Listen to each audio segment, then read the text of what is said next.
Todos nós fomos afetados pelas restrições sociais impostas a nós nos últimos 2 anos em um esforço para limitar a propagação do Covid-19. Os planos de casamento de muitos jovens casais foram arruinados. Por outros, a dor do luto foi dolorosamente intensificada, sendo negados momentos preciosos de despedida e companheirismo reconfortante em tempos de amarga perda. Além disso, a pandemia nos ensinou o quão importante é a interação social para nosso bem-estar mental e emocional, pois sentimos a incapacidade de compartilhar as alegrias e carregar os fardos uns dos outros. Essas frustrações nos dão um ponto de vista melhor para apreciar a dor pessoal e o custo da abnegação a que Jeremias foi chamado, que compreende seu segundo sermão de ação descrito do capítulo 16 do seu livro. A imposição sobre Jeremias foi tripla, de 3 maneiras. Primeiro, ele foi proibido de casar e ter filhos. Em segundo lugar, ele foi proibido de lamentar ou comparecer a funerais. E em terceiro lugar, ele foi proibido de participar de festas de casamento e outras celebrações. Como as personalidades das pessoas diferem, algumas são mais adequadas a uma vida de solidão e mais resistentes às críticas do que outras. Há muitas pistas para sugerir que este não foi o caso de Jeremias e que ele realmente sofreu como resultado. Essas imposições, essas limitações foram dadas a ele por Deus com um objetivo. A importância cultural dos casamentos, festas e funerais e o estigma associado a permanecer solteiro tornaram a proibição do Senhor um fardo pesado a ser suportado. Pobre de Jeremias, nós pensamos assim. Seu chamado para a solidão ao longo da vida parece ter sido mal compreendido e mal interpretado. Ele foi visto com suspeita e quando deixou a cidade em negócios legítimos durante o cerco, foi acusado de desertar para o inimigo. Assim que eles tratavam Jeremias quando ele procurou seguir as limitações dadas por Deus a ele. Você leia Jeremias capítulo 37, versículos 12 a 14.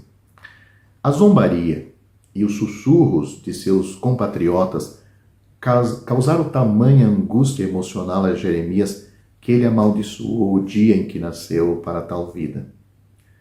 Ele diz: maldito o dia em que nasci, o dia em que minha mãe me deu a luz, que não seja abençoado, para que saia do ventre para ver labuto e tristeza e passar meus dias em vergonha. Jeremias capítulo 20, do versículo 14 a 18.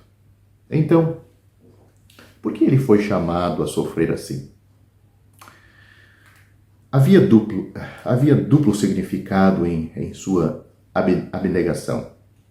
Em seu nível mais básico e óbvio, pronunciava as condições reais que existiriam quando o julgamento de Deus caísse sobre aquela nação que deveria ser a nação de Deus, a nação que servia a Deus, mas era uma nação que abandonou a Deus abertamente pelos costumes dos povos idólatras à sua volta e imorais.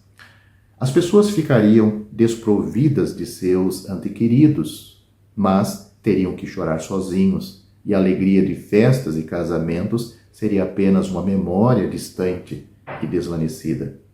Em outro nível, a solidão de Jeremias parece ser uma metáfora para as condições espirituais que exigiam julgamento. Isso lhe deu uma sensibilidade mais profunda à perda do próprio povo pelo Senhor, descrita como uma esposa traiçoeira e filhos infiéis. A mensagem de Jeremias estava em sua própria vida. A mensagem de Jeremias era de calamidade iminente que separaria as famílias e traria tristeza indescritível. No entanto, ele estava ministrando para pessoas que não se comoviam com o que ele dizia. A sua vida, o que Deus deu para ele, devia ser uma pregação também, além da sua mensagem verbal. A falta de reação deles era evidência de falta de convicção sobre a credibilidade de sua mensagem. Se tivessem acreditado no que Jeremias disse, teriam feito algo a respeito. Os genros de Ló o consideravam um bobo da corte. Presumivelmente, sua aparente afinidade com a vida em Sodoma roubou sua censura à cidade de sua credibilidade. Em contraste, negar a si mesmo os confortos da vida comum demonstrou que Jeremias levava sua mensagem muito a sério. As exigências do ministério de Jeremias acarretaram muitas dificuldades pessoais. Às vezes ele tinha que fazer largas viagens que seriam complicadas por compromissos familiares. Se ele fosse uma pessoa casada e tivesse filhos, ficar sem responsabilidade pelos dependentes presumivelmente tornou muito mais simples cumprir os requisitos de tal ministério.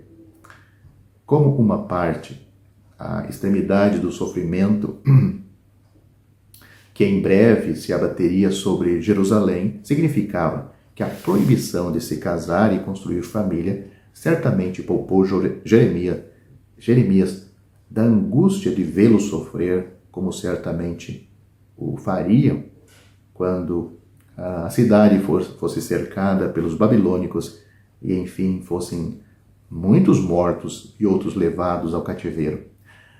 Aplicando a experiência de Jeremias especificamente à nossa missão, deve ser óbvio que se esperamos que as pessoas levem nossa mensagem a sério, precisamos demonstrar que nós mesmos a levamos a sério.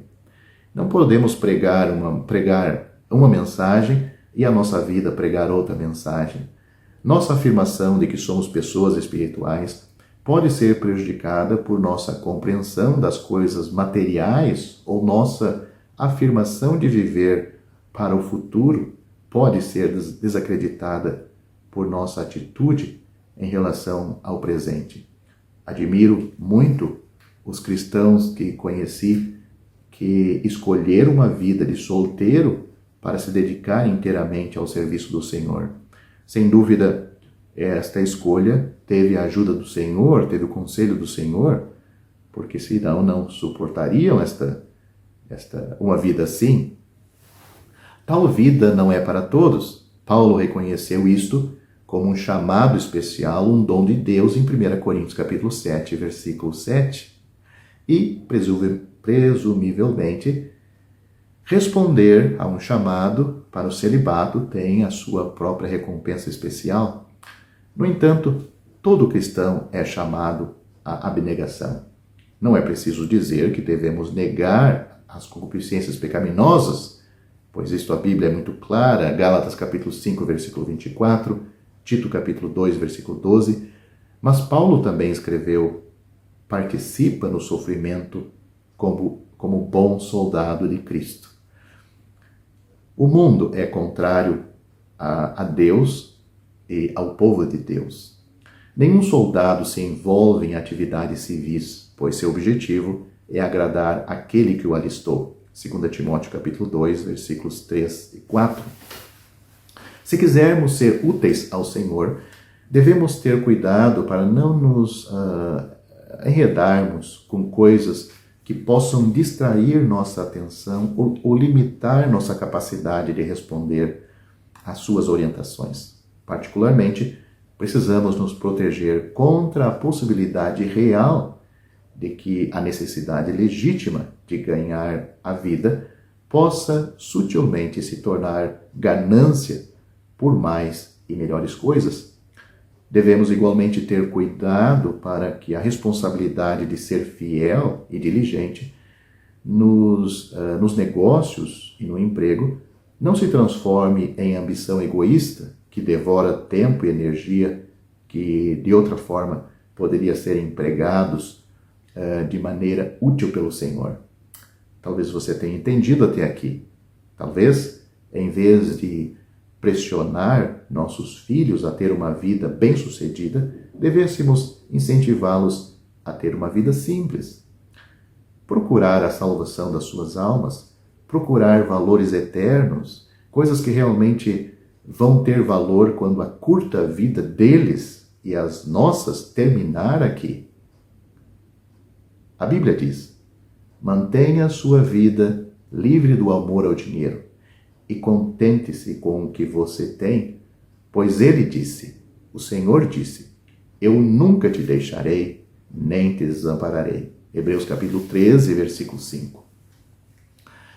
Vivendo como professamos crer, nos dias finais da graça de Deus, o desafio marcante do segundo sermão de ação de Jeremias é se somos afetados, como deveríamos ser, pelo conhecimento da calamidade prestes a acontecer em nosso mundo enfermo pelo pecado. Tomando uma ligeira liberdade com a escatologia, já que todas essas coisas devem ser dissolvidas, que tipo de pessoa ou pessoas você deve ser em uma vida de santidade e piedade? Esta é uma pergunta feita aos crentes nos dias de Pedro, mas também é feita a nós para os nossos dias. 2 Pedro capítulo 3, versículo 11. Ao findar o labor desta vida, quando a morte ao teu lado chegar, que destino há de ter a tua alma? Qual será no futuro o teu lar?